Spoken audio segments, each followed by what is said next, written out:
How did I, when I was in my 40s and I was a perimenopausal woman working full time, looking after her kids, how did I manage to lose 30 kilograms and how on earth have I kept it off for the last 4 years? That's what I want to talk to you about today. So let's get into it. 7 habits that I nailed that helped me to do this. Habit number 1. I decided every morning I would get up and start the day right and I would go for a walk. And if it was horrible weather, I'd walk on the spot. If it was nice weather, I would go out for a walk around the block. Sometimes it was literally 10 minutes, okay, because that was all I had.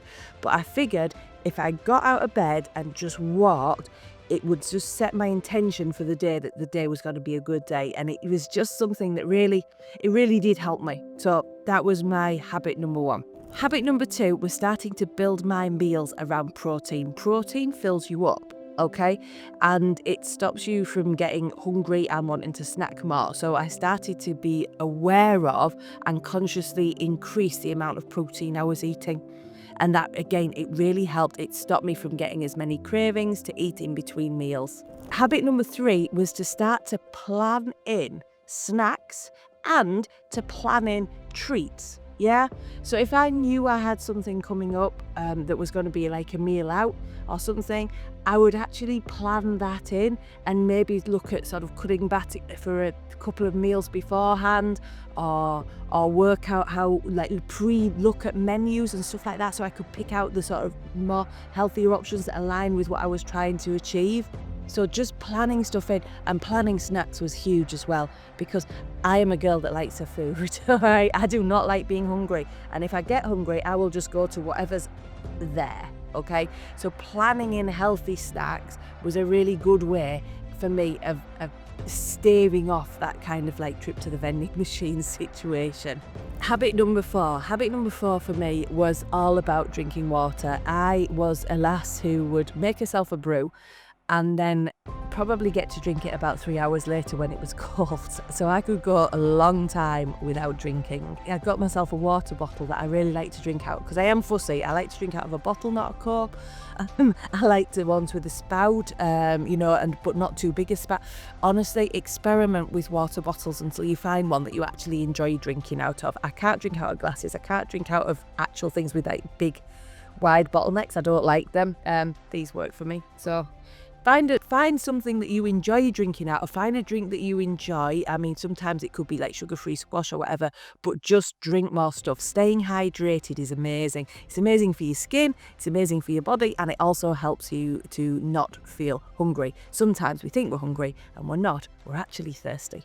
Number 5, I made a poster of why I was doing it, and I stuck it right on my wall, right in front of my work computer, so that every time I was working, wherever I went, I think I had another one on the fridge, I had my 3 whys written down, because they were really personal to me, they really meant something to me, and they were important. And so having that visual reminder wherever I was, like on the fridge, you're about to open the fridge door, this is why I'm doing this. Do I really want to open the fridge door right now, or do I want to get a drink of water, or do I want to go for a walk? Do I want to clean my teeth and take my mind off it? These visual prompts that remind you of your whys really were a great game changer for me. Habit number 6 was to rewire my self-talk. I had been a prolific dieter. I'd tried and failed many diets, so I had this brain talk that would say to me, you're rubbish, you're going to fail, you'll never do this, you're destined to be fat. I also had the voice of my family going, well, we're big boned in our family, all this kind of stuff in my brain. When I tried all the other weight loss things, because I did many of them before, I'd never really addressed all the stuff that was going on in my brain. So for me, starting to read and do some self-development stuff and to actually work on myself and my brain was a massive game changer. I still read books. I've just got myself a new one, actually, Ben Carpenter.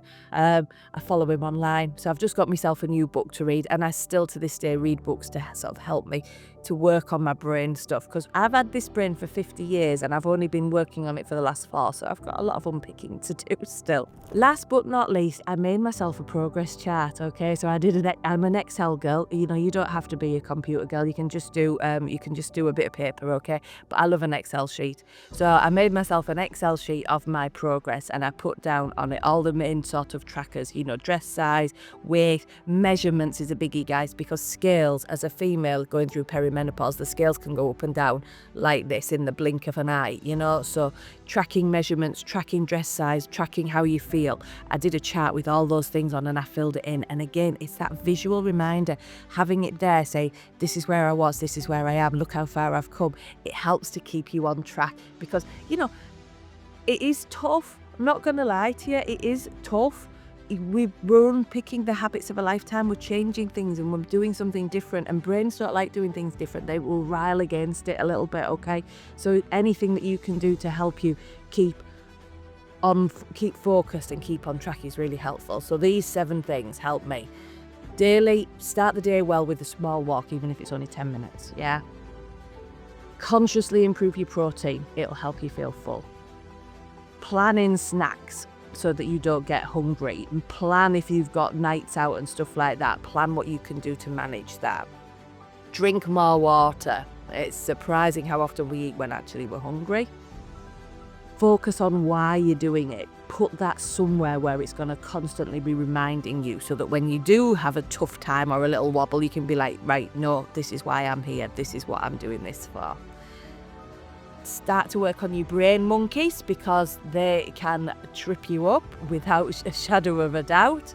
And last but not least, track your progress, and not just your weight. Like I say, weight is a fickle friend, so track your progress in other ways too. I hope this helped. If you want any extra support, if you want more useful stuff, then join the free Sustainable Weight Loss group. There's like live trainings and stuff in there. Alex goes live most mornings, guys, and there's all sorts of other stuff in there. So just hop in, totally free, see what's in there. It might be useful. Hopefully see you in there. Bye.